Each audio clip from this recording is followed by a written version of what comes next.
how's it going, girl? Oh, alhamdulillah. Can you text me the link for this so I can share it on Facebook and everything right now? Sorry. It's actually on the WhatsApp group, Noura, and I think you're already an admin on the WhatsApp group. Oh, okay. Okay, yalla. Sorry. Okay, get back to your stuff. Yalla. Salam. I like that. Get back to your stuff. All right, well, assalamu alaikum wa rahmatullahi wa barakatuh, everyone. And today, inshallah, we're going to be doing the Ramadan Fatwa Day. And hopefully, inshallah, we'll be answering some questions. And we already got some questions, believe it or not. I didn't even read the questions. I didn't really have the time. So here's a question. Sister, I have a really important question. So this month specifically, I've been really stressed with work and school that my period became very light, which I've never had. It's been very light for about 8 to 9 days now. And every time I get ready to fast for the next day, I end up getting like brownish red discharge that is very minimal. I'm not sure if this breaks my fast or if I should continue fasting. This would be my 10th day missing it if I ended up breaking it. So here's the thing. Is that so? I got this question. I don't know who. It's just a number, okay? And we can't really answer questions like that unless we get more information. When was the last cycle? And 2, whether there is something involved that would disrupt the cycle. So, for example, like an IUD, like a contraceptive, pregnancy, nursing, or maybe a cyst or anything different that she's going through. So we need that piece of information. The third piece of information we need is things like the color, the smell, the different features of that bleeding. So color, smell, and if it's syrup-like, that's going to help me answer the question. And I also need to know the fourth piece of information: when was her last cycle? So this information is going to help me whether this is istihada or whether this is a period. So once she gives me this information, that's when I'll be able to answer that question. All right. So if somebody else has any questions, so go ahead before I scroll into my questions I just saw these questions. So, can you please tell us about the brown syrupy discharge that would appear maybe after 2 days of being dry? Right. So like today I've seen the last, tomorrow I'm completely dry, and then suddenly around midday, the very next day, not the very next day, 2 days later, I see the brown syrupy discharge. Right. So here's the thing, is that the brown discharge, it's actually old blood. We would not look at the brownish discharge on its own as a period unless it was actually consecutive with a period time. So what does that mean? Whether it's during the period days or whether it's at the end of period days, that's when we would consider it part of the period. But the brownish discharge on its own would not be considered a period unless we look at the timing with the time frame within a period. Now, here's the thing, is that scholars actually had differences of opinions on the brown discharge, even when it is actually consecutive or during period days. So the reason why they had differences of opinions is really because it doesn't actually have the features of a period. So you had some scholars that regarded that if it's at the end of a period, it's not part of a period, and some regarded that if it's at the beginning of a period, it's not part of the period. So, but the preponderant is, wallahu alam, just to make the story short, is that it's actually old blood. If it is within the time frame of a period, whether it is in the beginning of a period or at the end of a period, it is a period. So what if I would get 2 days of no bleeding, and then on a third day, I would see that discharge, that spotting again? That's actually old blood. That's not considered part of your cycle because of the hadith when Atiyah actually explained that they did not used to consider or al-kudra as anything when بعد الطهر شيئا. She said after we would get days of purity. So if it's days after purity, then in that situation, it would actually be considered that it is like the discharges that you would get on other days, and therefore you're going to treat it like istihada. So how do I treat an istihada? You treat an istihada where you would be required to fast, you would be required to pray, but in terms of fasting, you would simply fast unless you started getting, dehydration, severe dehydration. In other words, it became an illness. Okay, unless it became an illness, then you're going to treat it as an illness. But you are required to fast. So the only times you would break your fast is really if you started getting illnesses, all right, then the reason why you would break your fast is really an illness related and not really for that particular discharge. As for the praying piece of it is that you would make wudu for every salah, or to be more specific, as long as this discharge is there, that's when you would make wudu. So as long as the discharge is there, that's when you would make wudu, and you would basically just clean garment, clean body, that is. But what if it was constant? All right. What if it was constant, and even changing the garment, by the time she would get from, let's say, the bathroom to her prayer mat, she's still going to be getting this discharge. She would disregard it and just pray. Disregard it and just pray and not worry about it. All right. So I hope I answered that one. Yes, Jazakallah khair. وإياكم. So let's go. So Durati, what you're going to do, you're going to look at we're going to look at that chat. Okay, here we go. Can you speak on a person having an IUD? That's a very important question. So for an IUD, you have two kinds of IUDs. There's the Paragard, all right, and then there's the Marina one. Now, the Marina one, that usually, first of all, the Marina one, there are differences of opinions between scholars on the Marina one, simply because of the way that it actually does the contraceptive work. But when we're looking at the IUDs in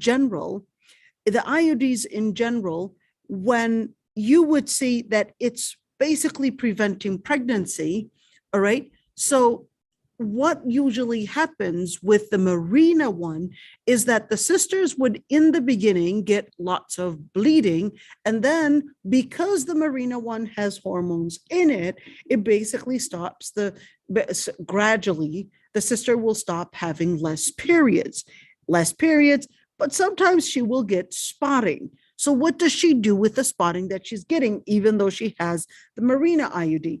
The Marina IUD probably tends to be the most confusing for sisters, because especially that in the beginning, she will get a lot of bleeding. Now, of course, there's estrogen in it. You've got some changes in your hormones, and definitely that is affecting the cycle. So in that situation, most of the times when in the beginning, when she puts the IUD, when the IUD is inserted, the first 3 weeks or a month or even more of bleeding, that's not all period.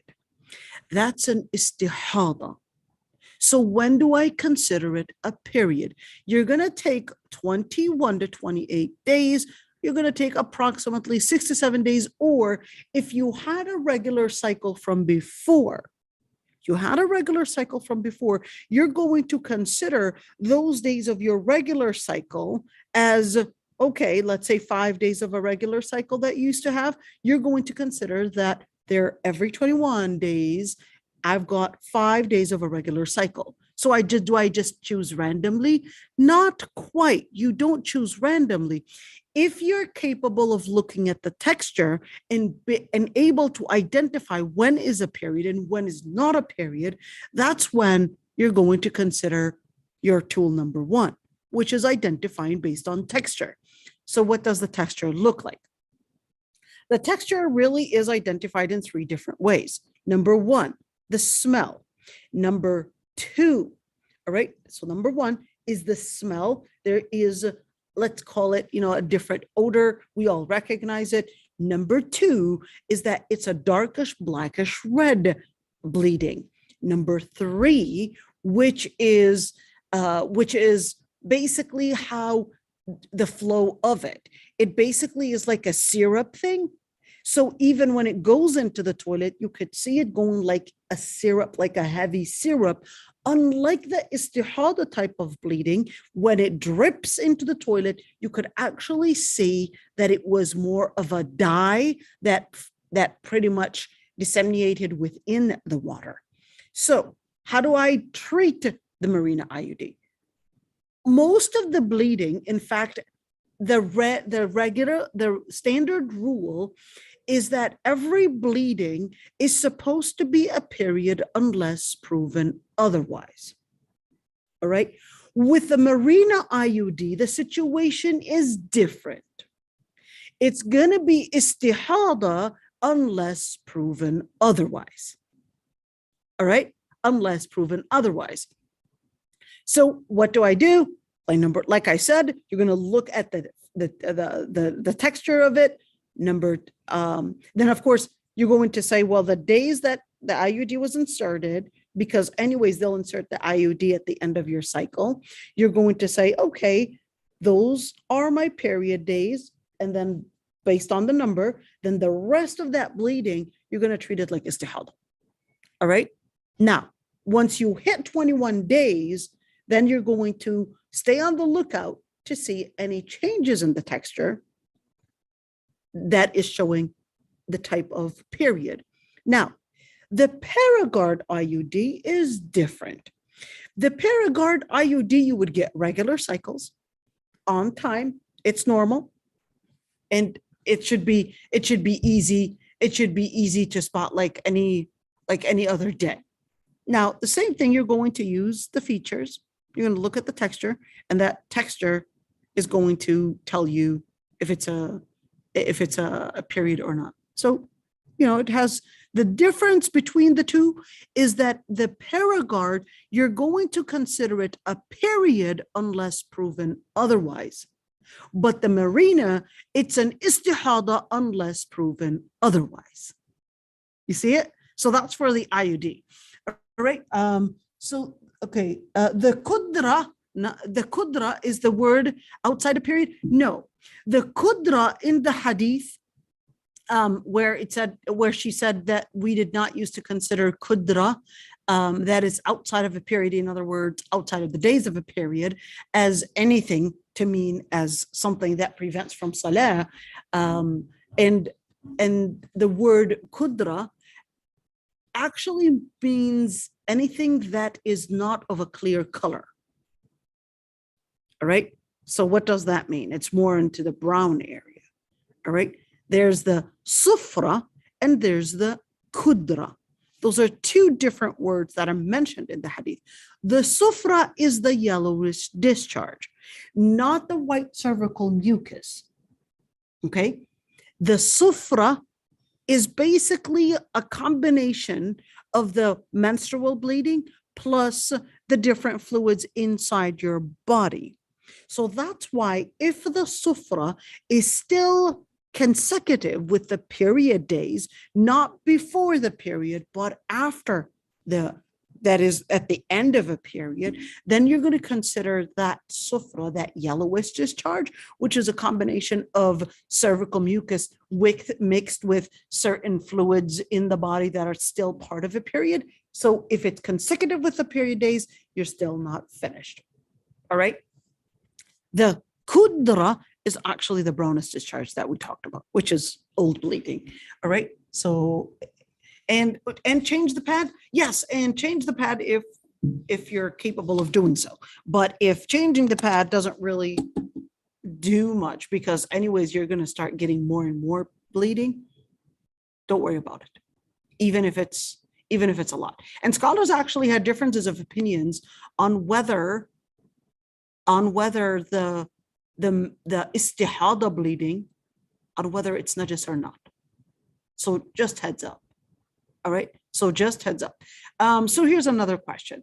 During Ramadan in Taraweeh, with regard to recitation, what is allowed? During Ramadan with regard to recitation, what is allowed? After Fatiha, I read my Fatiha. Then if the reciter recites, can you recite with him with no voice, or I'm supposed to just stand and listen? I see people with Quran follow and read from the book when it's allowed in Salah. Okay. So during Taraweeh, or even during non-Taraweeh, obligatory prayers, can you actually hold the Quran and read directly from it? Scholars actually had differences of opinions on whether you have to have memorized the Quran, or not the whole Quran, but at least what you're reciting, or whether you can read from the Quran holding it. Some scholars specified that you can hold the Quran only for obligatory prayers. Others, they said there's no difference between an obligatory prayer and a non-obligatory prayer. And then others actually said, well, as long as you're not moving too much, that you could actually hold the Quran. All right. So what does moving too much actually mean?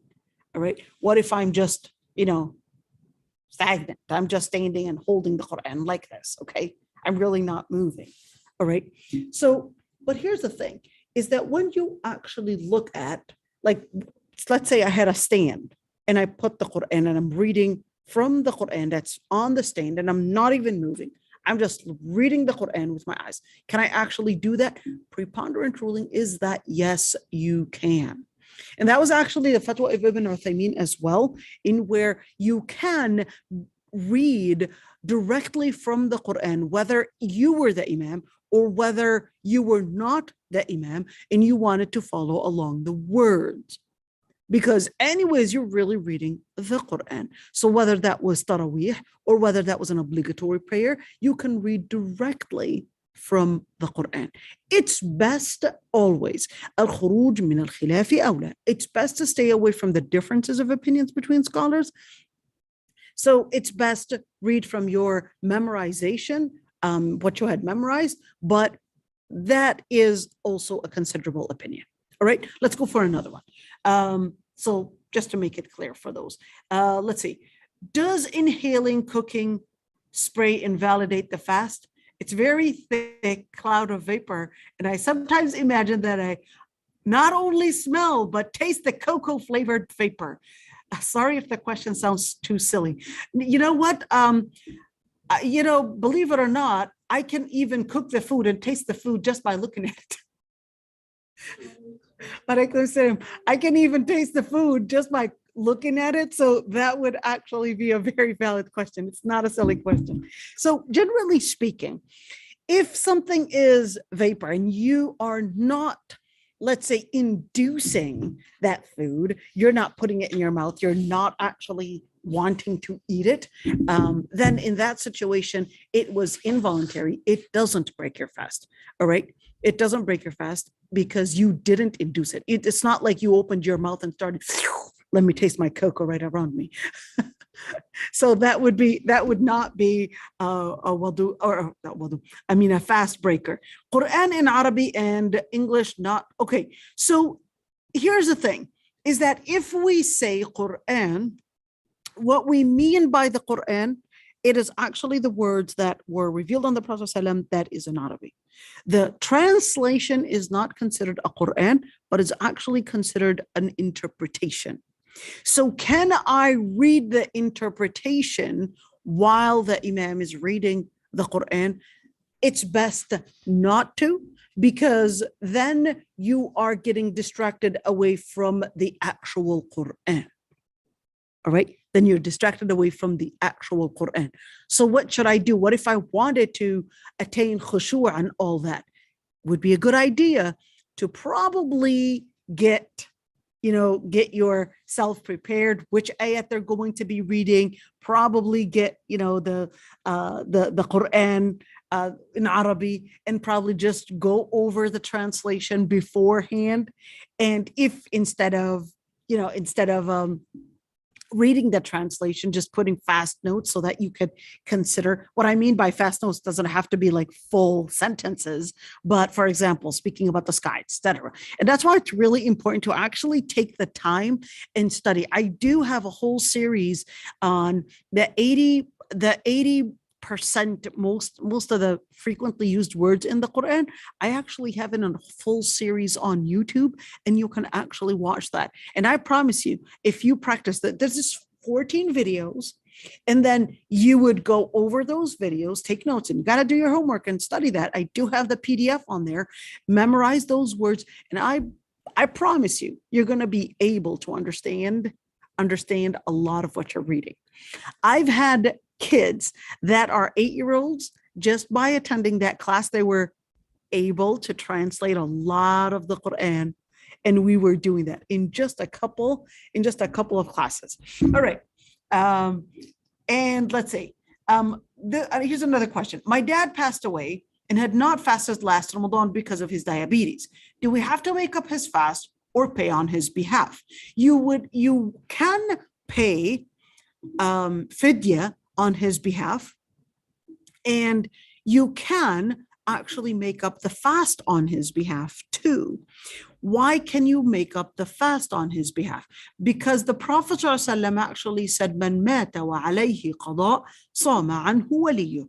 Whoever dies and he has fasting to be made up, in other words, fasting that is overdue, let's say it that way, then their wali, their guardian, the person that is related to them, can actually fast on their behalf. Similarly, let's say a woman died, all right, and she had fasting to make up, and her husband knew that there were 7 days that she missed from Ramadan that year because she had her period, or probably even more because she was nursing, whatever it is, all right, then her husband would actually have to make up that fast on her behalf, all right? Why did I give the example of a period? Because you can't pay on behalf of a period.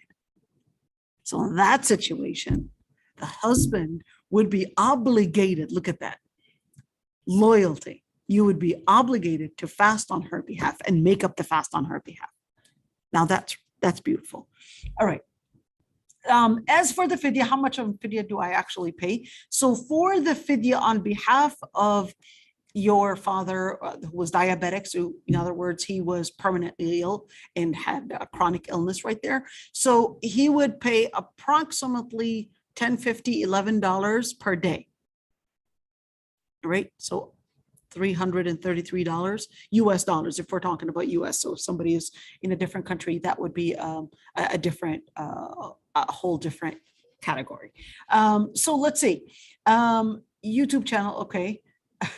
All right. So let's move on. If anybody else has any questions that they'd like to ask live, go ahead. You can unmute yourselves and go ahead and ask the questions, I guess. Let's go. Can you please repeat that part? Which part? Maybe making up the fast. Okay.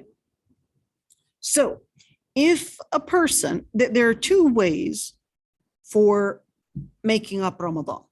Okay.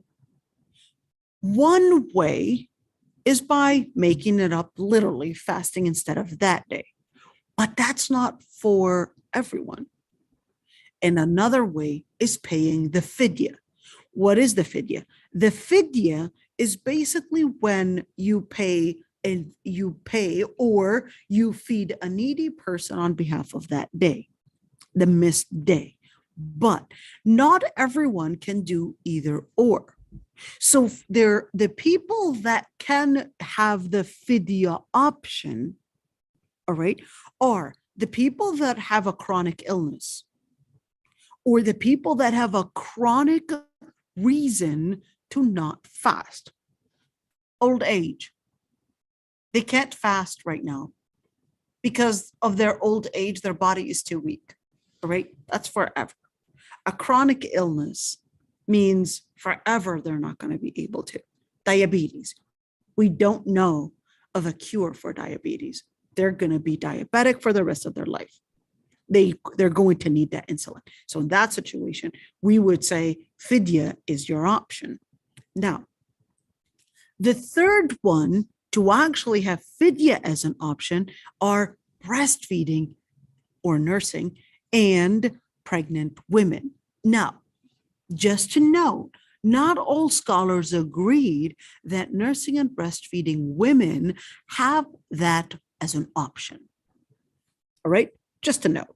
Now, as for making up and therefore not having the option to do fidya, whether that was for postpartum or whether that was for a cycle, so a sister had her period, the fidya is not an option. You have to make up once Ramadan is over.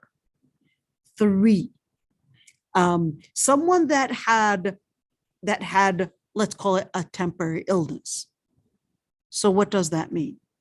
Temporary illness actually means that this illness, they are hoping that this person is going to be cured and is capable of making it on another time. Cancer, it doesn't mean it's permanent. Unless the person was stage 4, then we're probably talking about something else. All right. But if the person was stage 1, stage 2, and they're telling him, yeah, with chemo, you're really most likely going to cure, and your chances of cure is 1, 2, 3, 4%, whatever it is. All right. So in that situation, we would say, no, you don't have to necessarily pay fidya just because the word of cancer. All right. If the doctors are telling you you've got a chance to cure, then in that situation, you can hold off and make up that fast. The fourth person that can break and make up but not pay fidya is basically a person on a journey. They would have to make up on another day and not pay fidya. Got it? So I hope I answered that one. Is that what they wanted?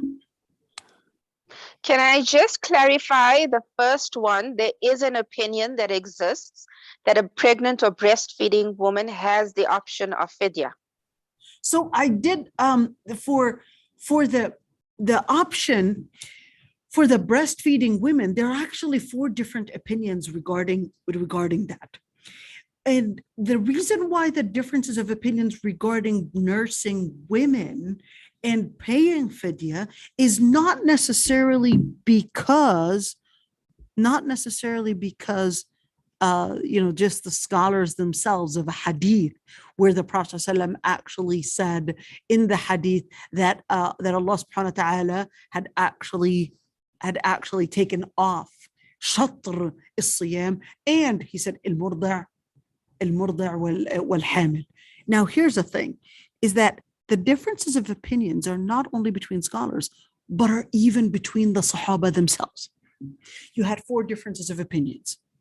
First opinion, I'm going to just lay it out. Why am I laying out the opinions? Not to confuse you. I'm laying out the opinions so that you would know that even if you went to a sheikh and he told you one of those opinions, that you're aware of those opinions. All right. I don't want you getting confused. Hey, it looks like this is contradictory. No discrepancies. They had different ways of reading within the text.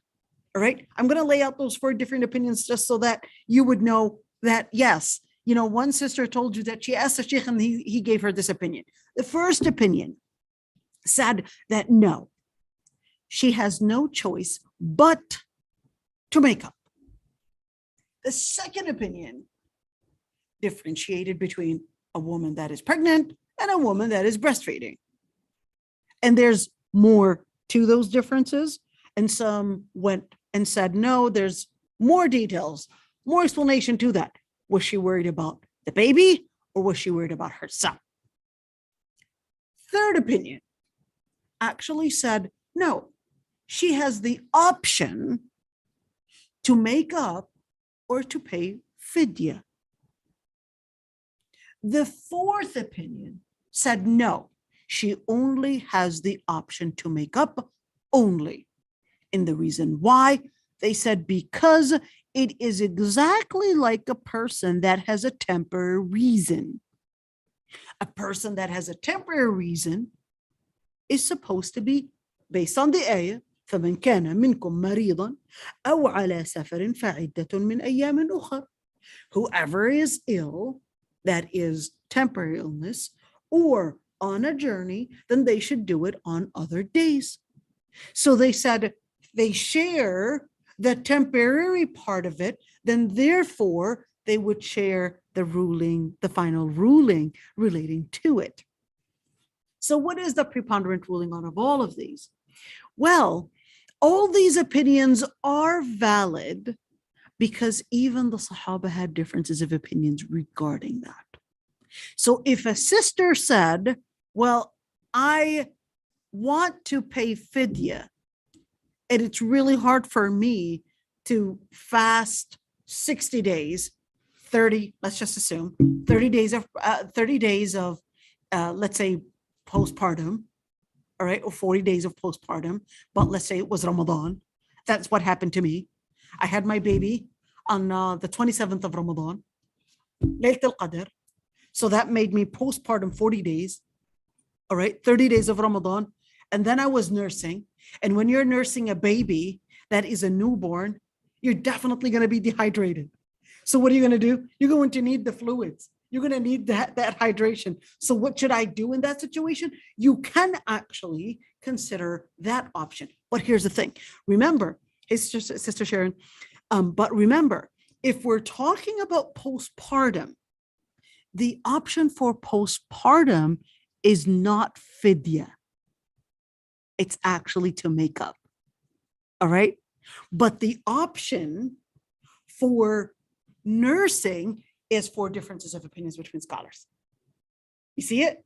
So just to let you within that, within that awareness. So when you ask a scholar or you ask an imam and he gives you one opinion, you're like, wait a minute, I just asked someone else and he just gave me a different answer. So I'm just telling you, wait a minute, you don't have to get yourself confused. It's actually differences of opinions. We're aware of it. And not only did the scholars have those differences of opinions, but even the companions themselves. All right, let's go about the other one. Can you please repeat the part about the husband making up the fast of the breastfeeding women? The fast, okay, let me, not that one. The part about making up the fast for, it's not for breastfeeding women per se. It's that if a person, all right, let me clarify that one. If a person dies, all right, and that person had fasting to make up, if they died and they had fasting to make up, then the person that is their guardian, their caretaker, their relative, they would be the ones to make it up on their behalf. It doesn't mean that, okay, my friend, listen, I did the pregnancy part and you're going to be fasting on my behalf. It's not like that. It's only if you died. So please make the dua to stay alive. All right. So in that situation, if you stay alive and may Allah subhanahu wa ta'ala keep you alive to be there for your child, then you would actually have to make up the fast. So it's not a shared responsibility that, okay, I'll do the pregnancy and you do the making up for the fasting. All right. So just to clarify that one, that sama anhu waliyu only in a case of death. All right. Only in the case of death. It doesn't have to be the husband. It can be the sister. It can be a friend. You decided that, my friend, I want to fast on her behalf for the days that she had missed. Now, here's one thing, just to go farther, not only for fasting, scholars actually had differences of opinions on what other good deeds can you do on behalf of your loved one. Somebody died. So why did they have these differences of opinions? Because of the hadith when the Prophet ﷺ actually said that if the son of Adam dies, basically all their deeds had come to an end except for three things. Number one, which is sadaqa jariyah. Sadaqa jariyah. a donation that you had put in, and that donation is still continuing. You probably built a school, a hospital, and people are still benefiting from it, a well, then that would actually mean even if you had died, the good deed is still going to come back to you even while you're dead in your grave. The second one, وَلَدٌ صَالِحٌ يَدْعُو لَهُ. وَلَدٌ صَالِحٌ يَدْعُو لَهُ, meaning a child you had raised, all right? And this person is constantly invocating God Almighty to forgive you. Then in that situation, while that child is doing that dua for you, that pious child is doing that that contemplation or that dua, that invocation, you'll get the reward for it. Number 3 is علم ينتفع به الناس. Knowledge you had left behind and people are benefiting from it. Knowledge is not whatsoever narrowed down to Islamic knowledge, but it can actually include ilm.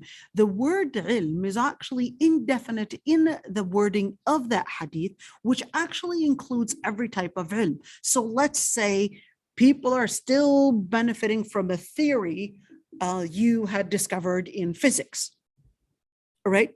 And this is bringing in technology. This is making people's lives easier. As long as people are benefiting from the knowledge that you had left behind, then you will get rewarded for it. Why? Because you're changing people's lives. You're making it easier.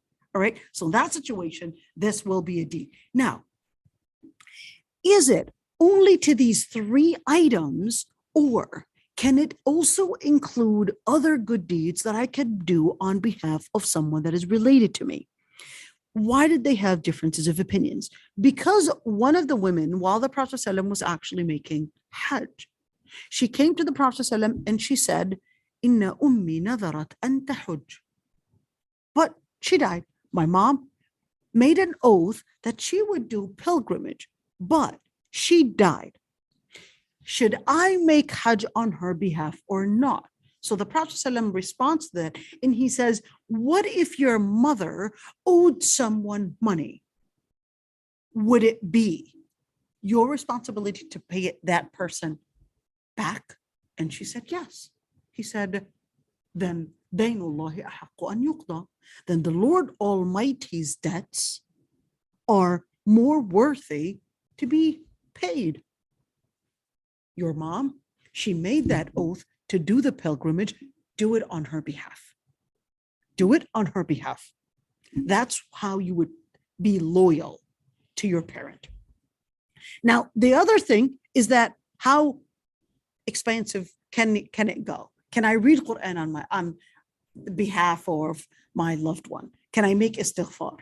Can I probably do Hajj, just like this? This woman that came to the Prophet and wanted to do Hajj. Can I do further things? That's where scholars actually had differences of opinions on how far do we expand this and how narrow is it. Got it? All right. So if you guys have any questions, go ahead. You guys have come forward. Follow-up question on the same. How much is video? So the fidya, we mentioned it before, fidya is approximately $10.50. Right now with the inflation, it probably went up to $11 and maybe $11.50 around there. The zakah nisab is $4,144.29. That's the number for zakah nisab. All right. So if we're looking at zakah, the nisab, which means what is the word nisab? Nisab means if you have $4,144.29 for a whole year, all right, that would actually mean you would have to pay 2.5% of your income or whatever you own, that your savings, you would have to pay it for the poor. All right, you would have to pay it for the poor. If you have that this is what it's called nisab. All right. Now, what if you had more? Let's say you had $20,000, then you would pay 2.5% of the $20,000. You don't count and say $4,144. All right. and just this much to be paid 2.5% of that much. No, the 2.5%, as long as throughout the year you've had more than that nisab, then by the end of the year, let's say today was the end of the year, all right, then you would say, today is my due date to pay. Let me look at my statement. My bank statement says this much money. Is it more than $4,144? Yes, it is. 2.5% of that, you're going to donate it for charity. Got it? Yeah, and then they were saying, okay, the full question was how much is fidya? A sheikh told me that fidya is half sa'a, which is equivalent to 1.5 kg. So I was thinking that I should buy I don't know what kg is. kilograms, I think. If- 1 kg is like 1 kilogram is like roughly 2 pounds. So here's the thing, is that with fidya, the way they would calculate it, is based on the average of the person's meal within that society. All right. So they would say the average meal, it's about $10.50 around that. It's not. And right now, the way they would do the calculation, they would also base it on the calculation based on gold. All right. Because the currency keeps changing. So that's why last year, for example, the nisab for zakah was $3,569 in zakah. This year, because of the inflation, it's actually $4,144. So we would go back to the amount in gold, right? Because that's the same way when we even look at currency. Why does the price of a currency fluctuate? It's really based on gold.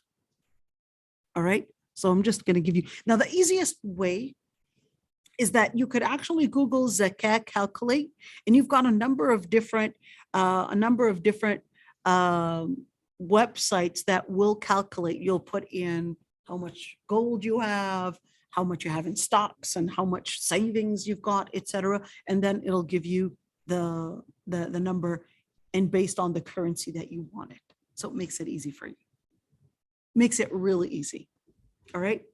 I have a follow-up question. Yep, go ahead. For the 4,144, is it like just like cash, you're checking your savings, everything in total? Because I know they do that for gold as well. Does it include gold and money and everything, or just the amount of money? We're just talking about cash here. Yep, just cash. If you had, that's a very good question. If you had gold, that's a different thing. If you had more than 81 grams, then you're going to say, okay, 81 grams, I've reached my nisab in that. Now, if you have, let's say, a business, then you're going to look at the merchandise. If it's more than 4,144, then you're going to consider even though it's not cash, it's basically stocked items, but that's actually considered a value. So you're going to look at the value of those stocked items, and you're going to say, if it's more than 4,144, then you're going to pay the value, of course, 2.5% of that value of those stocked items. Let's say it's a car. Let's say you're a car dealer. You're going to look at cars, all those cars, they are worth, let's just, $500,000. You're going to say 2.5% of the $500,000, because that is the value of how much money you owe, how much money you own. And therefore that's considered money, but preserved in a different way. Got it? So then you're going to say, okay, this is how much I owe in charity for the poor. Got it? Good. And then someone is wondering what is the rule for fasting for kids with ADHD? That's a very good question. It really is based on the person. So when we're looking at ADHD, when we're looking at autism, when we're looking at different types of mental illnesses, it really depends on the person. So if the person is capable of switching around their medication to be able to take their medication within, let's say, iftar time, suhoor time, all right, then in that situation, we would say, well, if you're able to take it within that time frame, then do so to preserve your fast. But if you're not able to do so, and by doing so, it's basically harming your, let's just say, your function in life, and it's harming, and probably going to work or these different things, then in that situation, we will say, take your medication on time, break your fast. And since we know this is going to be a chronic thing, we'll just say, you just pay fidya. All right. So it depends on the person. It's not one answer fits all. It depends on the person, even for somebody that is with the ADHD, because the medication really gets them dehydrated, especially for ADHD, gets them really dehydrated. Same thing with patients with schizophrenia, bipolar, diabetes. They can get really dehydrated because of those medications. The other question is, I was told expiry for makeup fast is 1 year before Ramadan. If the person did not do this within this time, what are his options? Say it again. I was told that expiry for making a fast is 1 year before Ramadan. If the person did not do this within their time, what are their options? So if the person was supposed to be making up the fast, all right, and then the following Ramadan comes, they don't have to pay any fidya for this or any expiation. Okay. Now, there is an opinion, there are some scholars that said if there is no reason and the following Ramadan came and you didn't make up your fast, that you would have to pay basically the expiation to feed the poor on behalf of those days. But there's really no evidence to support this opinion.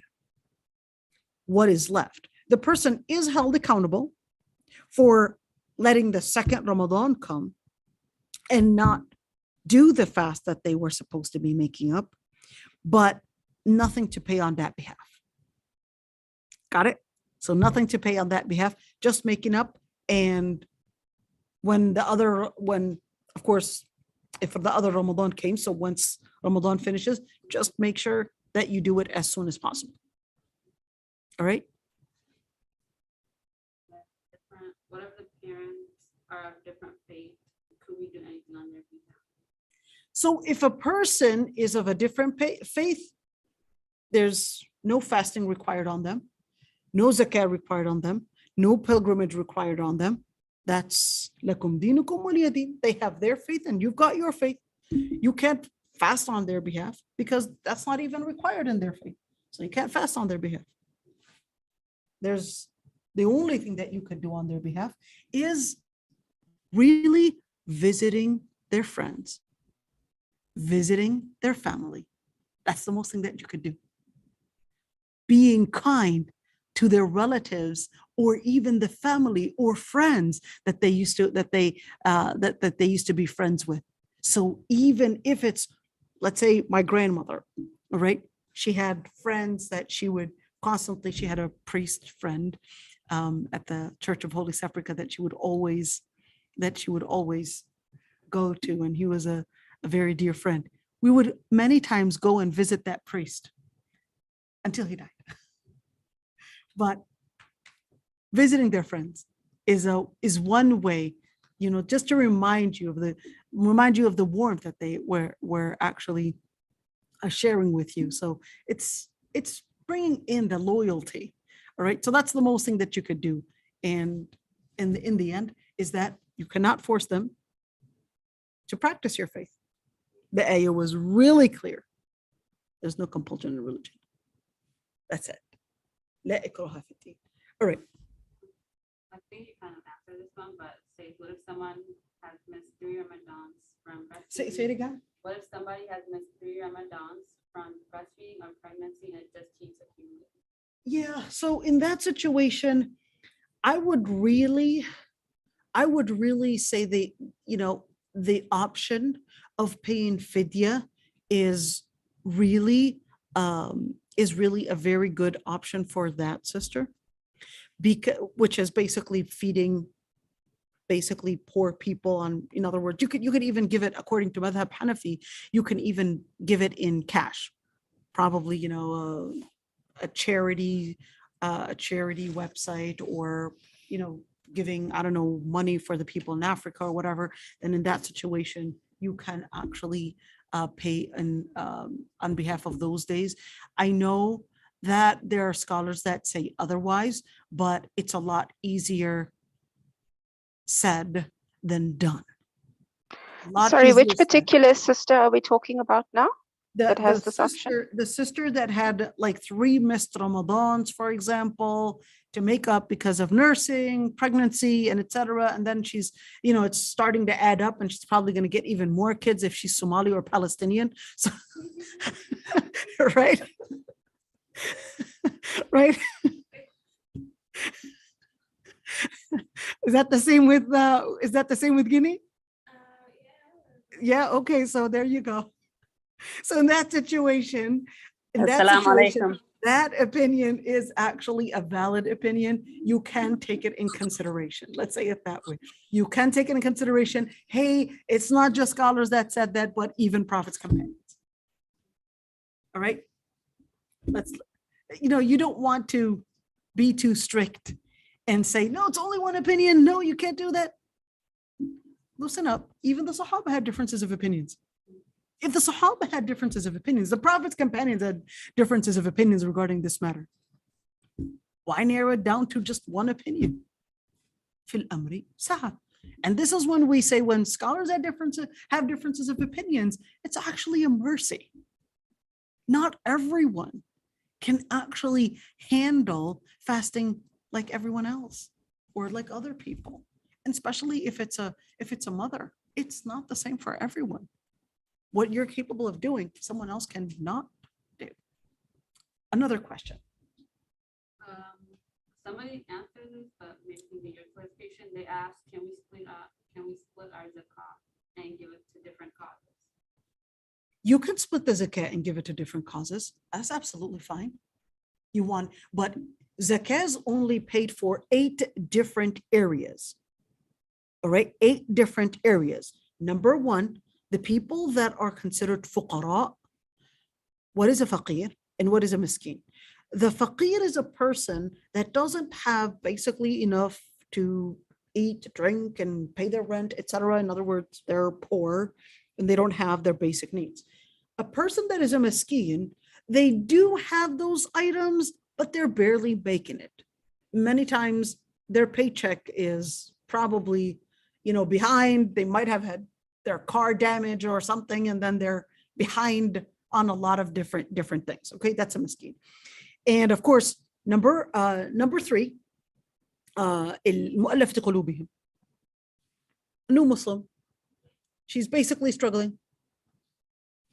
Her family left her, disowned her. The list goes on and on. She needs help in order to move on. You can actually give her that support. The other part, which is the people that could be lost, homeless, lost, or a person that is a traveler, and then they couldn't get a hold of the money that they actually own in the other country. I know right now during our times, there's the banking system and, and Western Union, all that, but it wasn't available at the time. If you had left your money behind, you just left it behind, and there's no way to get access to it. All right. So in that situation, you could actually, for those people, they're actually fi sabilillah. Now, the word fi sabilillah, scholars actually had differences of opinions on how expansive can it be for the cause of Allah Almighty. Can I use it to build hospitals? Can I use it to build orphanages? Can I use that money to build maybe some public type of a let's say service? All right. Scholars actually had differences of opinions on that word and what is actually included in it.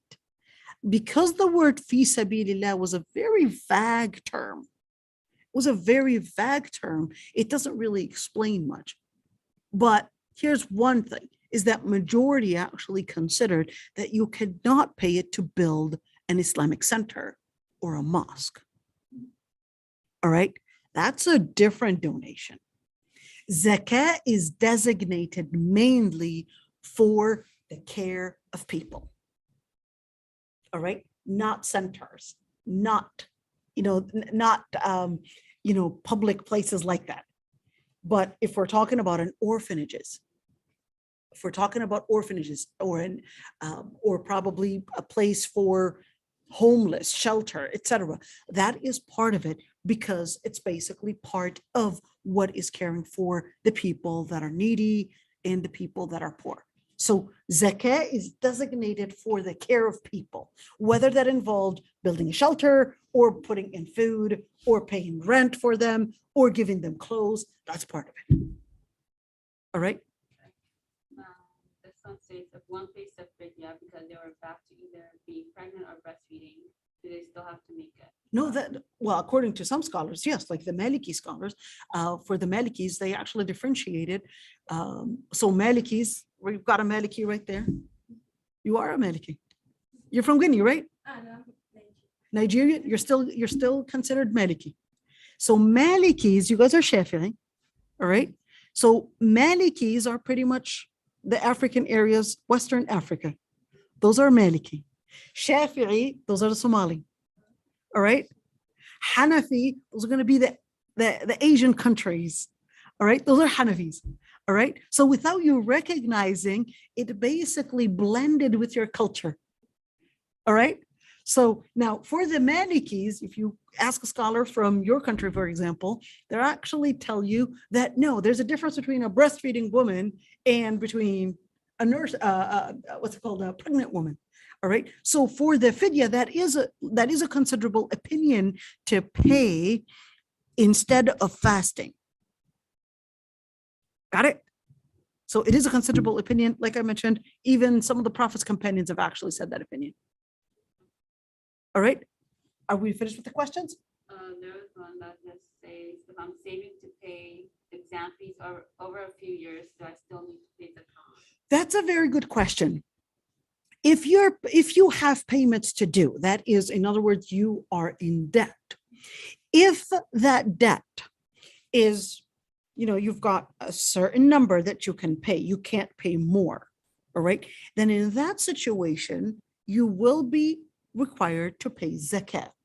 But if you had a debt and this debt is there and you had the money to pay and you are able to pay, then in that situation, whatever you owe, you would deduct from the money that you have, because that money is actually considered someone else's property, not your property. All right. So let's say I owe Durati, all right, I owe her $6,000 and I have $10,000. And then I'm going to deduct, and then I'm going to end up with $4,000. All right. Now, if the $4,000 is $4,144, all right, but what do I consider? Well, I would consider the utility bills that I have to pay, the rent, all these different things. Then in that situation, I don't actually have $4,144. Then in that situation, I'm actually behind with my money. You see it? But then I would look at deducting what you owe. You kind of answered it, but can a husband pay back fast on his wife's behalf while she's alive? The money, that's a good question. The zakat that you pay on money is actually from your own income. What does that mean? From your own money, that is. So I can't pay zakat on your behalf unless we had a shared account. If we had a shared account, then it's our money. All right. But if this is my money, I have to pay zakat from my money. I can't pay it on your behalf. No, We have to take it out from your account. Got it? Yeah. And then how about in regards to fasting? Can a husband pay back fast for his wife while she's still alive? So yes, he can, because he is required to basically cover her expenses. All right. But when we're talking about zakah, if she has her own individual income, her own individual and independent ownership, then that's her money that we're going to say, no, you have to pay your zakah. All right. Which is why a woman can actually pay zakah on her husband and even kids. If, let's say, they are in need. All right. But the husband can't do the same. So let's say the wife was poor. The husband can't say, well, I'll pay zakah for my poor wife. No, my friend, you have to cover her expenses because you're the husband.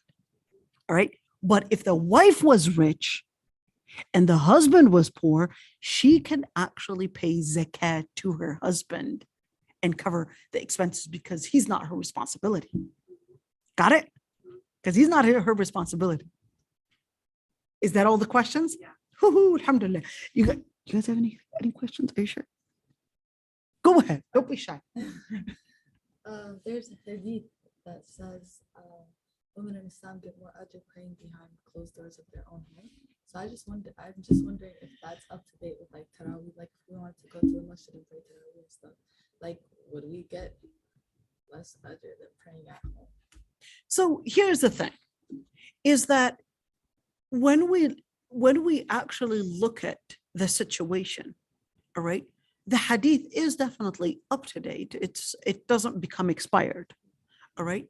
But with the situation and with the context that we're living in, where we are going everywhere, we're constantly, even outside of our homes, whether it's for school, work, all these different things for dunya, all right?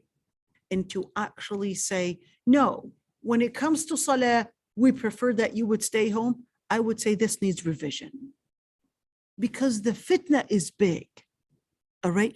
Even the Prophet ﷺ actually said, لا تمنعوا إماء الله مساجد الله. Do not prevent the female servants of Allah Almighty from attending the masjid. All right. Now, that's one thing. Number two, I would like to say a statement and a claim, and I know it would probably offend many, but I think it's really important to mention. The Hanafi madhab had made the fatwa for a number of different centuries that women should not attend the masjid. And what was the result? The result was women don't have a place in the masjid in countries like Bangladesh, India, Pakistan, and many of the Hanafi madhab practice countries. What happened to the women there? The women there are, sorry, but are probably the least educated on Islam if you actually compare it to many other Muslim countries. The least educated on their Islam. The simple fatwa relating to their Islam, they may not know it. I've had women from those countries ask me what La ilaha illallah actually meant.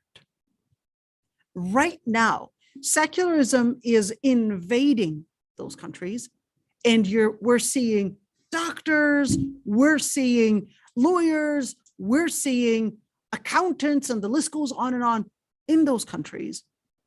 But when it comes to secularism, you will see that most of the educated are actually secular and not necessarily practicing Muslims. Whose fault is it? It was really that fatwa's fault. When women were prevented from attending the masjid, they got another education elsewhere. Simple. They got another education elsewhere, and they went into all secular fields. But when it came to Islam, we kicked them out of the masjid. The fatwa to prevent women from attending the masjid needs more than just looking at the current fitna. If you're just looking at men fitna, you're forgetting that there's even a bigger fitna, which is a mind fitna.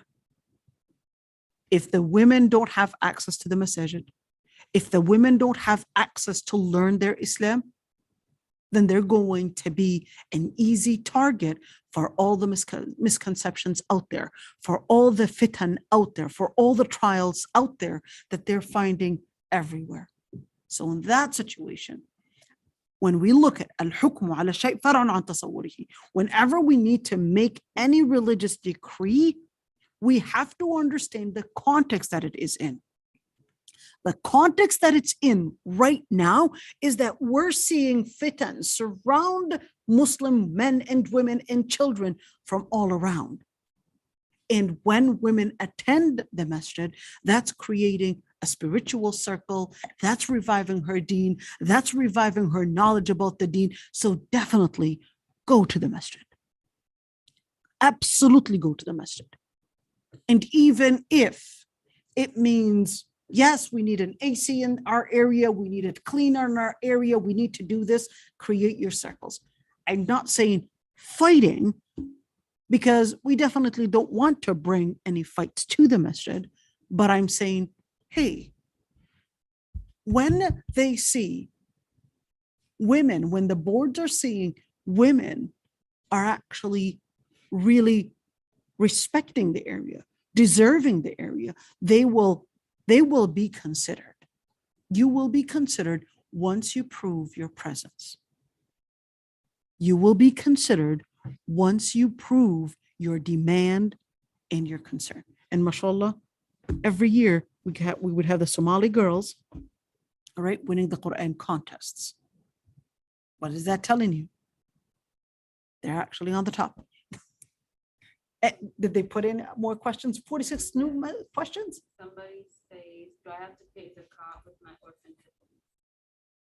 With my orphans, being an orphan doesn't mean that the person is deserving zakah or not required to pay zakah. We can have an orphan that is required to pay zakah, because zakah is not on the person. The zakah is on the wealth. So let's say we have a baby that is an orphan, okay, a 2-month baby, but this baby is a millionaire. We would pay zakah on behalf of the baby. Did the baby give consent? No. But we would pay zakah on behalf of that baby. I know, baby, a millionaire baby. This is real, you guys. Some people are born millionaires, right? We would pay zakah on behalf of that baby, even though he's an orphan, mom and dad died, all right? We would still pay zakah on behalf of his money, all right? And of course, whoever is the guardian for that baby. Michelle, correct me if I read it wrong, but she says there's reports of some going for Umrah, and since the Umrah is complete, there has been prevent them from performing Salah on the Haram. Since what? Say it again. Can you retype of, I don't know. Here's a question. Okay, there are reports of some going for Umrah, and the Umrah come incomplete, their husbands prevent them from, okay. So if Umrah is a sunnah, Hajj is a faridah, all right? If the husband prevents his wife from going to Hajj, we're going to say, wait a minute, why are you preventing her? Okay, we're going to look at the situation. But you want to say something, Mish'al? Yeah, sorry for all of my typos. It was just commentary on your topic of preventing women from going to the masjid. So we've had it in our community where they go for Umrah, and once they've completed the Umrah, they're not allowed to go back into the Haramain for Salah. Who So said that? And why did they say that? because, I mean, if they don't perform Salah in the masjids at home, then they don't perform salah in the masjids even when they travel. So they some of them get prevented from even going to the Haramain for their fard salah. That is ridiculous. It is, absolutely. I mean, it's like what, It's 50,000 absolutely times ridiculous. better in the It's haram, absolutely ridiculous. I mean, absolutely and ridiculous. 100,000 times better in Makkah. So yeah, I think so too. Absolutely ridiculous. Absolutely ridiculous. And this is, I would say, tanattu'. This is extremism. This is nothing but extremism and misunderstanding Salatul Mar'a fi baytiha khayrun laha. Totally misunderstanding that a woman. And I mean, the Prophet sallallahu alaihi wasallam, the Sahabiyat, he didn't prevent them from performing salah in the Prophet's mosque, but yet today we have men performing, preventing the women from performing in the same masjid. So this is absolutely ridiculous. This is absolutely ridiculous, and they will be held accountable. The man will be held accountable, and inshallah, the woman, just for having the intention, she will be getting the reward. She will be getting the reward. So, it's really sad how some will be narrow and extreme in misunderstanding a lot of the different texts in Islam. Allahul Musta'an. It's really sad. All right. Any other question? I'm so happy that you guys came in, and Allah barik fiku. I know it's not a large number, but Allah barik fiku, and mashallah. If there are any comments or questions, it's 12:27 right now, so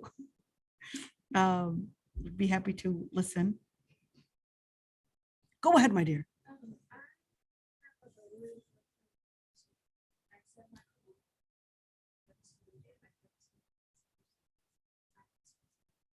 Suhoor? You miss suhoor every single day. I think I barely miss suhoor. When it comes to food, I always remember. Go ahead.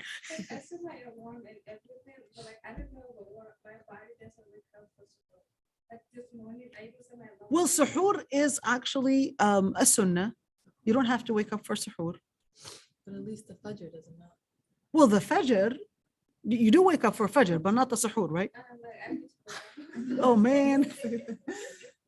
You missed both of them. All right, that actually reminds me of one of the Sahaba.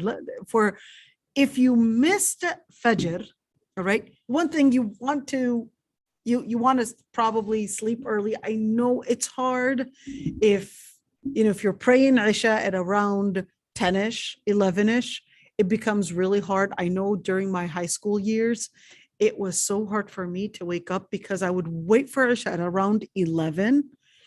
And the first hour, I had physics was my first hour, and I would be so sleepy for my physics class. And I don't know why my school was at 7:30 a.m. for God's sake. Anyhow, so in a situation where you missed Fajr, right? The Prophet ﷺ said, "Man nama an salatin aw nasiyaha falyusalliha idha dhakaraha fa inna dhalika waqtuha." What does that mean?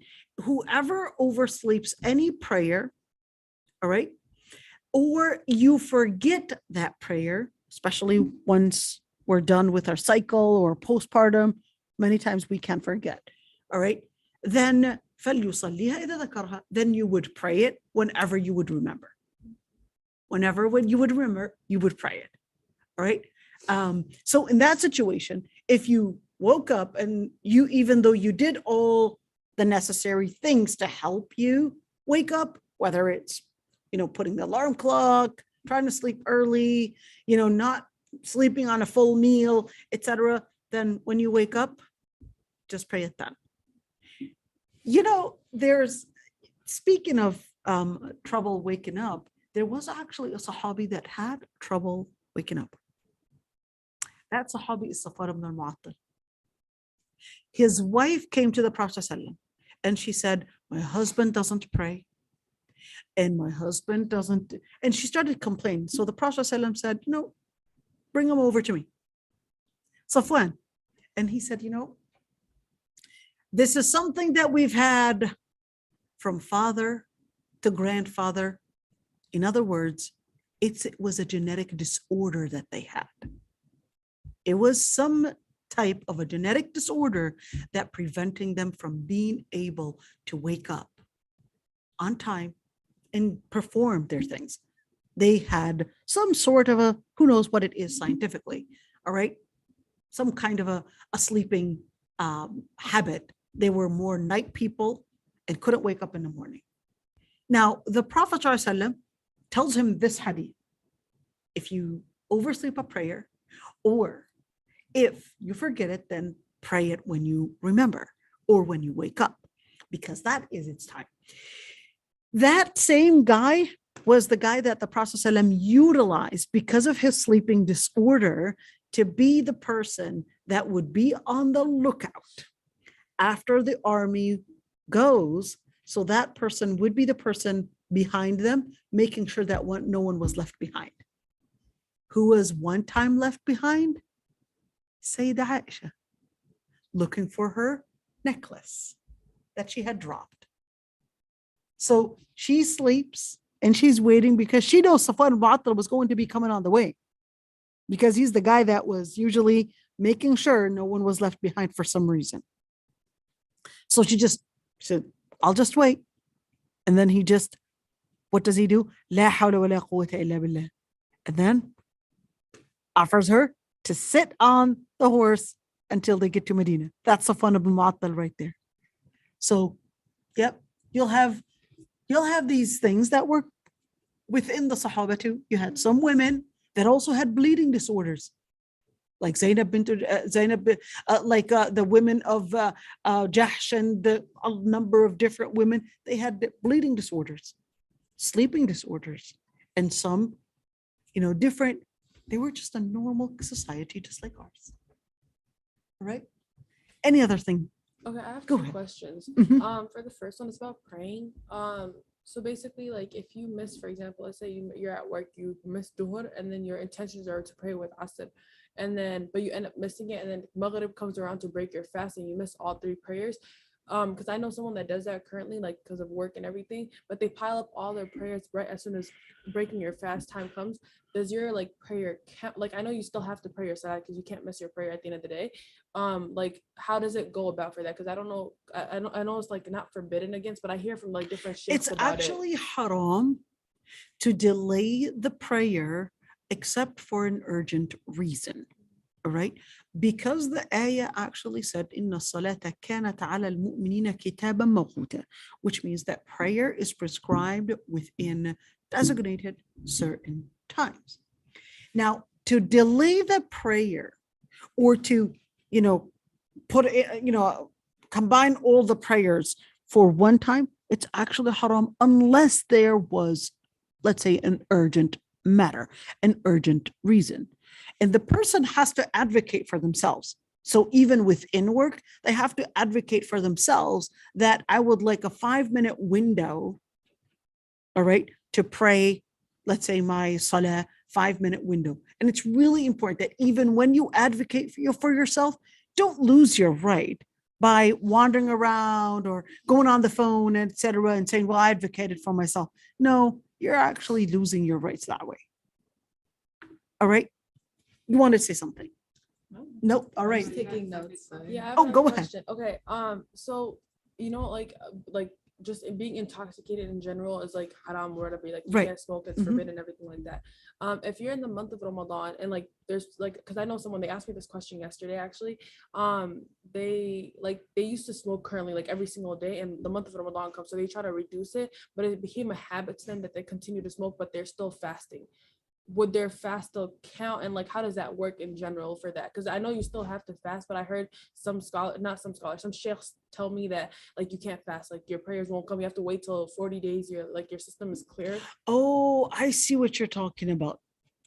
So if a person, let's say, was drinking, intoxicated, taking drugs, whatever it is, they don't wait for 40 days because, anyways, my prayer is not accepted. So they are obligated to pray, all right?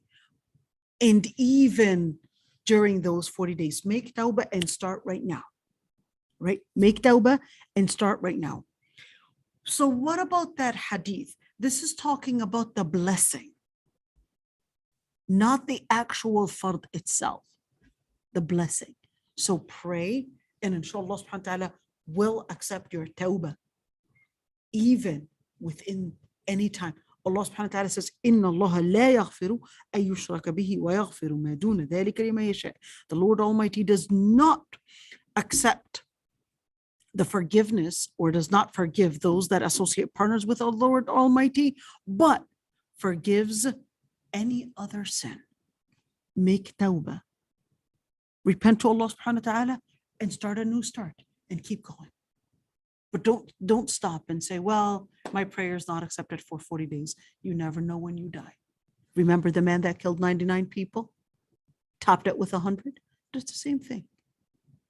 Same thing. And it was the intention, sincerity, determination. And Allah subhanahu wa ta'ala, inshallah, will look at you with the sight. I know it's not you, but inshallah subhanahu wa ta'ala will look at all of us with the sight of mercy and forgiveness and repentance. Allahumma ameen. Any other question? Wait, on top of that, is that still considered fasting or confusing? If you're for smoking, yes, it does. Smoking does break your fast. But if a person is capable of putting a nicotine patch, okay, in order to help them fast, they can do that. So put on a nicotine patch to help you fast Ramadan and then move on. The nicotine patch will not break your fast, just like using moisturizers doesn't break your fast. Same thing with, let's say, the contraceptive patch. It doesn't break your fast. All right. Let's say in today's society, people tend to smoke, for example, marijuana, Mhm. and it's been contested like since the beginning of Ramadan till now. They've been doing it. Their fast doesn't count. They have to repay every day back, and then Not, continue- they would have to refast every single day that they had missed. Okay. If we're talking about that during the day, Yeah. all right, during the day of their fast, they were consuming marijuana or smoking, all right, then during the day, if they did that during the day, then they would have to make up. But if they did it at night, all right, even if it's still within their system, they don't have to make it up. They're at sin for doing it, but they don't have to make it up. Even if it's within, even if some of that is still within their system. All right. Somebody just put in a question. They asked if you have to pray sitting down when you are traveling, you need to make it up later. So when you are traveling, not because you are traveling, that doesn't mean that you can pray sitting down. You have to stand up. Unless you couldn't stand up. So let's say the plane that you are in, they told you you can't stand up, even in your seat. Or let's say the person is extremely tall, they can't stand up. And even if, by bending and crouching a little bit, that's absolutely fine if they crouch a little bit. But not because you're traveling, it doesn't mean that, oh, that means it's my green card for sitting. No, you have to attempt to stand and or find a little space, especially in the big planes. There's near the kitchen, you can ask the stewardess to give you like a 4-minute or 3-minute or whatever it is, just to pray, just 2 rak'ahs. If it's a 4 rak'ah, you can pray it 2, and that will take you only 3 minutes. And then on top of that, they asked, and what if you make and are traveling with not enough water? Do you need to re-pray on an airplane? Why wasn't there any water on an airplane? What's the bit? No, they can. Or like wood. Oh, okay. So The wood. the woods, okay, well, woods actually have water, but just hypothetically speaking, okay, if there is no water, 1, there's no water, 2, there is water, but there's a scarcity of water to use, okay, then in that situation, you can do tayammum. And if, let's say, there is water, but you're not capable of using the water for what is necessary. Let's say you're on campus, okay, and you know that your period finished, okay, And it's not like there's no water. You know that there's water, but you can't shower in that. Then in that situation, you can make tayammum. So where do I go do my tayammum? You don't have to go all the way to your house, maybe Bloomington, wherever your house is, and go do shower there. Or I don't know, be a friend with Res Life and find and find someone, hey, can I sneak in and go take a shower in Res Life? No, you don't have to do all these sneaky things. All right. All you need to do is just do tayammum. So what do I do for tayammum? Simple. Go out in the yard. You can grab a rock if you want to. Use it as if like it's a soap. Okay, I'll use this one. Okay, like a soap. All right. Wipe your head once. And then like a soap. And then wipe your hands. Or some scholars went all the way over here. All right. You're all done. Go pray. Do I have to make them up? No. Got it? It happens to all of us. You know, you couldn't go and take a shower. It's not that easy, you know, on campus to just find a place. Let me go take a shower. It doesn't actually go like that, right? And then someone asked, I leave Paris at 3:30 p.m. and I arrive in Chicago at 5:35 p.m. It's a 9-hour flight. And she said F-tour, but I think she means detour. She said, let's say the detour will be at 9 p.m. from Paris. Can I fast from Paris and at 9 p.m. Paris time, break my fast, even though I would no longer have the notion of time in relation to sunset, or do I break it once I'm in Chicago? So if she is fasting, she would basically break the fast based on the area that she's in. So let's say she was over the Atlantic. All right. Let's say she was over the Atlantic and she was seeing, hey, look, the sun is actually going down. You can actually break your fast then. All right. You can ask the people on the flight, is it sunset now in the area that we're in? Yes, it is. Break your fast now. All right. You don't have to reach a certain destination. All right. Assalamu alaikum, Sister Aisha.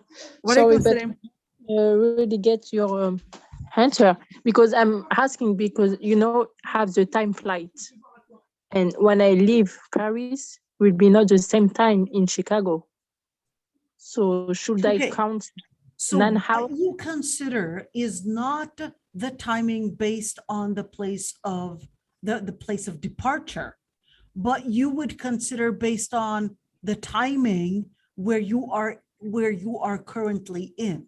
So if you are in Chicago, you're going to be like a Chicago resident.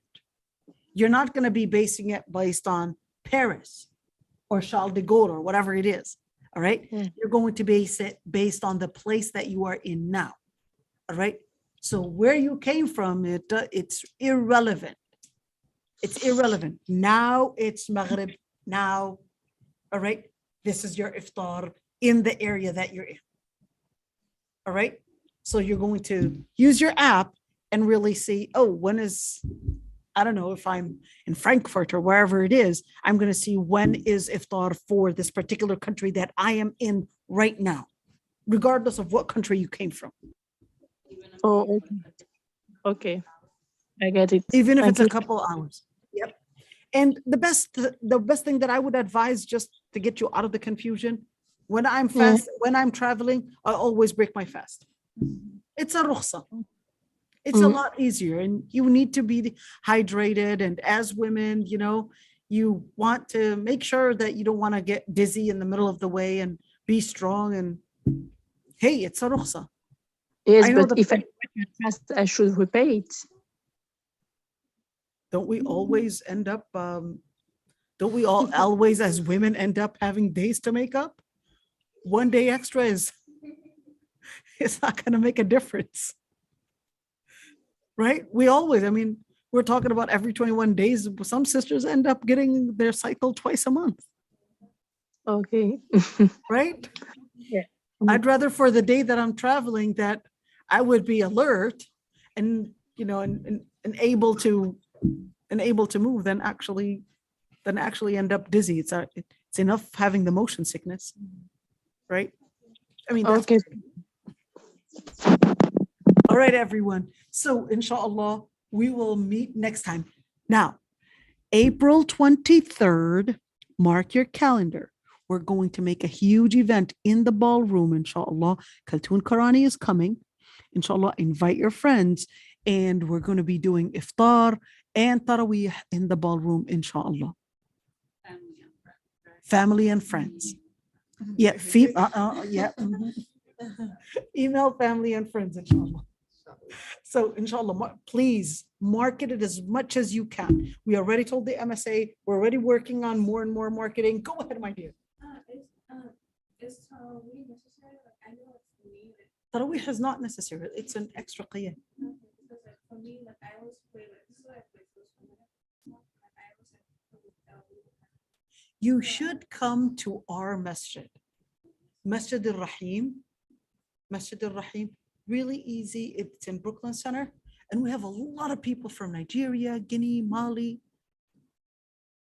Yeah, I hang out with, that's my kind of group. Yeah. What was that? Oh, I don't have a culture club together. Oh, so no other girls going anywhere? Not that I know. I know that one of the Muslim students are Korean. Maybe you guys should make your own tarawih here. Like, you know, they have sex play, I know like for some of them, they are the one responsible for making something for their family. And Okay. then, Well, so suhoor is way after tarawih. iftar for their family. Oh, okay. Well, if tarawih is way after iftar.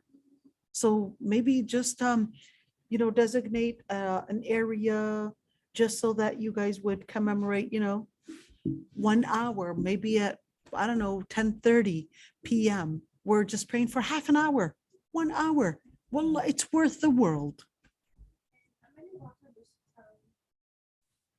Tarawih, you can pray at 2, you can pray at 4, you can pray at 8, you can pray at 10, you can pray it up to 20. And some scholars even said up to 36.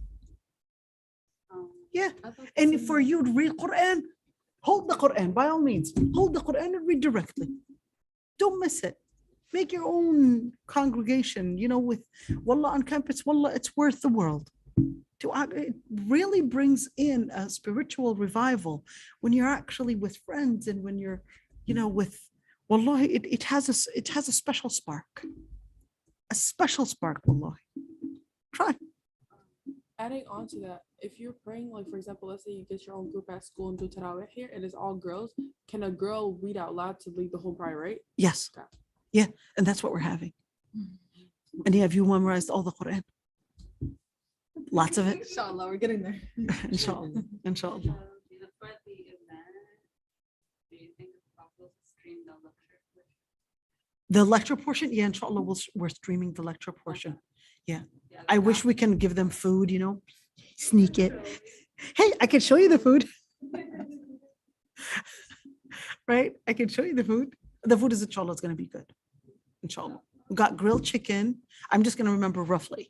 Grilled chicken, Caesar salad, and that other salad, I forgot what, a home salad, I think it was. And the pilau rice. There's spaghetti. There's cheese pizza. There's different drinks. What else? Forgot what else. Oh, vegetables, sauteed vegetables, grilled chicken, and what else? And sauteed chicken. No, sauteed chicken. Sauteed vegetables, sauteed chicken. Yeah, that doesn't sound attractive at all. All right, I think our other friends are coming in. So inshallah, I think they have an event at 1. Oh no, they have an event at 4, so we can stay. So weren't any responsible for their siblings in terms of educating them? You're every single person is responsible for educating one another. So if you are within family, you will be definitely responsible to participate in educating your siblings, educating your parents. And Allah subhanahu wa ta'ala was actually telling the people of the book, he said, وَلَا تَكْتُمُوا الشَّهَادَةَ وَمَن يَكْتُمْهَا فَإِنَّهُ آثِمٌ قَلْبٌ. And don't conceal. The word is witness.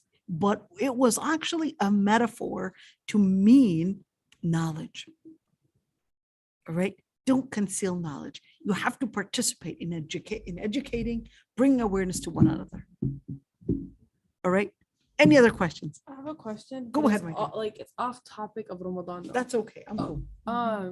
So I heard from a sheikh, because I heard two different sides, you know, there's always a debate. There's a sheikh that said girls can't teach knowledge about Islam in front of like men and women combined, but they could do it in front of women only.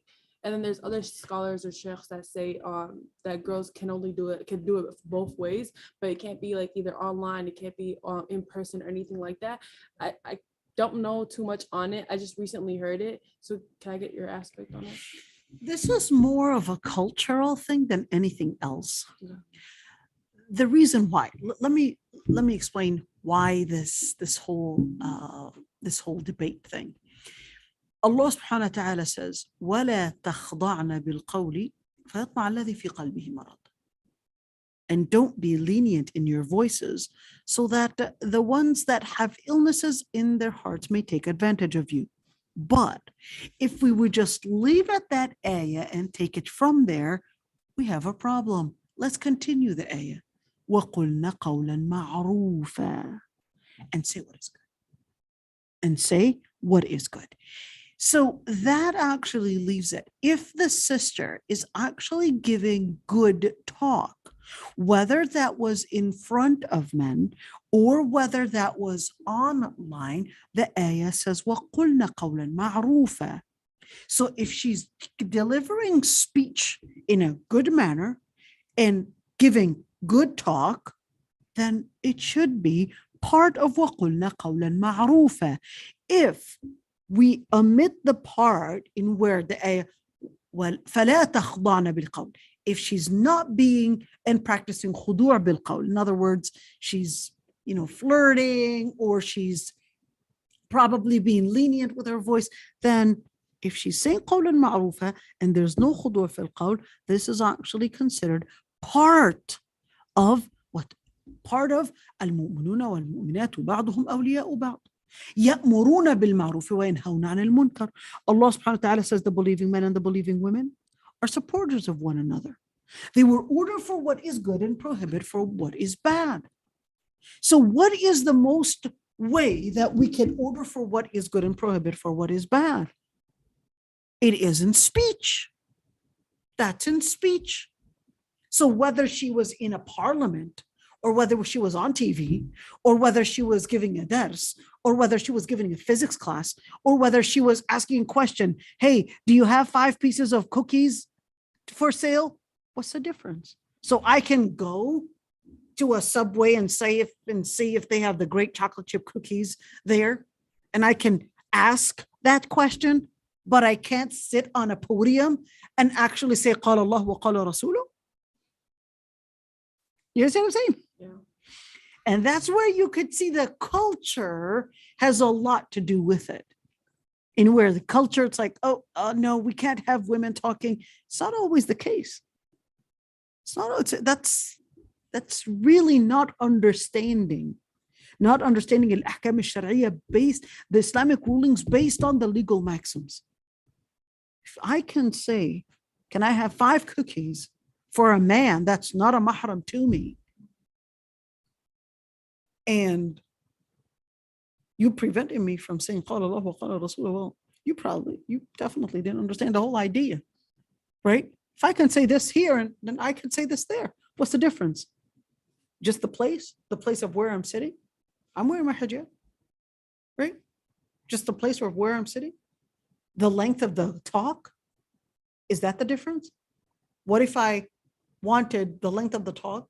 What if I wanted to explain, I don't know, building a house? All right, wanted to make a business, wanted to explain building a house. Is that haram? Is it the duration of the talk? Or is it the type of the talk? Or is it the way of the talk? Right? Or is it the attendees? That's more of a cultural thing than actually a religious thing. It is important to mention that there is that point there is that point that some scholars did take in consideration, which is dar'ul mafasid, which is staying away from fitna, etc. And that's where that piece of culture comes in. Is that a fitna? Is it, is it bringing in a mixing and intermingling, etc.? Not every intermingling is necessarily haram, right? There are regulations. It's best to avoid it, but many times I would say people are not used to women teaching, and that's why it becomes like, oh, for sure it's haram. All right, it's a piece of culture. It's expanding the area, which is the area of what it means to actually have mafsada, what it means to have a fitna. All right, this is really important to mention. All right, I hope I answered that one. All right, we'll see you all inshallah April 23rd. Gather your friends. We're getting Kaltum Karani. She's loved. All right. All right. Assalamu alaikum wa rahmatullahi wa barakatuh, everyone. And jazakumullah khairan for attending. And I hope I answered the questions. They are, what's her name? The MSA is actually trying to gather names and gather, we were talking about that yesterday. So please reach out for Nasteha. I can get you her name if you want. Yeah, she goes by Jamara, but she's kind of not really on campus much. But I can get your emails and then we can put you guys on there. Yep. So please join that, and inshallah to get updates and stuff. We didn't get to know you, by the way. Yeah, no, we did.